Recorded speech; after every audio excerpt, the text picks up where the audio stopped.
First of all మహర్షి రాఘవ 100వసారి మా blood బ్యాంక్లో Chiranjeevi charitable trust ఆ బ్లడ్ బ్యాంక్లో రక్తం దానం ఇవ్వడం జరిగింది.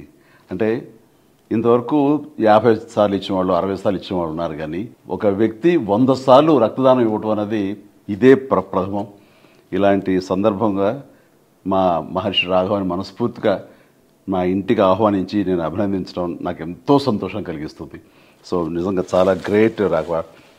అంటే మేము బ్లడ్ బ్యాంక్ ఫస్ట్ టైం పెట్టినప్పుడు మురళీమోహన్ అన్నయ్య ఉన్నారు అక్కడ.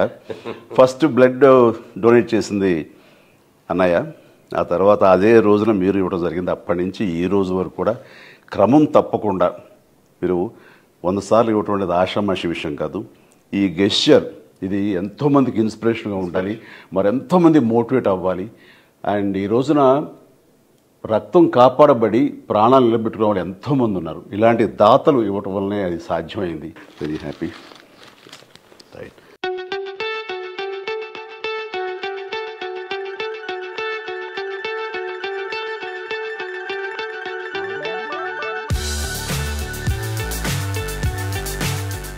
చిరంజీవి గారు బ్లడ్ బ్యాంక్ పెట్టిన తర్వాత మొట్టమొదటి రోజున మేము వెళ్ళి బ్లడ్ ఇవ్వడం జరిగింది. ఆ రోజున మహర్షి గారు వచ్చారు, నేను వచ్చాను. ఫస్ట్ October 2nd గాంధీ ఆ రోజున ఫస్ట్ బ్లడ్ నేనే ఇచ్చాను. ఆ రోజున మొదలుపెట్టిన ఇది క్రమం తప్పకుండా ఎవ్రీ 3 monthsకి ఒకసారి చొప్పున, అంటే సంవత్సరానికి 4 చొప్పున వచ్చి 100 times పూర్తి చేశాడు. ఇది చాలా గ్రేట్ అసలు. ఎందుకంటే రక్తదానం అని చాలామందికి భయాలు ఉంటాయి. అమ్మో రక్తం తీసేస్తే మనకు నీరసం వచ్చేస్తే పడిపోద్ది, కళ్ళు తిరిగిపోతాం. అది ఏమీ కాదు. ఎస్పెషల్లీ ఎండాకాలంలో అసలు ఎవరు.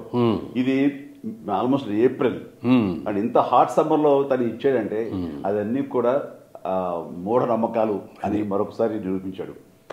నూతులోంచి నీళ్లు తోడిని కొద్దీ కొత్త జలం ఎట్లా వస్తుందో రక్తదానం చేసిన తర్వాత బ్లడ్ కూడా జనరేట్ అట్లాగే అవుతుంది.